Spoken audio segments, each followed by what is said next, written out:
ఆ 4 జీవులు రిప్రజెంటెడ్, ప్రతినిధులుగా మనకు కనపడుతున్నాయి.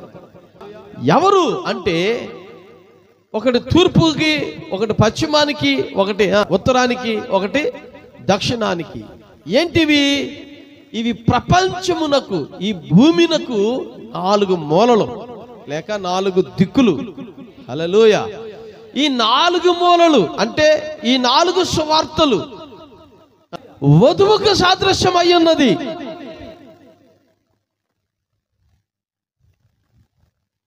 సర్వ సృష్టికి మీరు వెళ్ళి సువార్తను ప్రకటించండి అని చెప్పాడు కదా.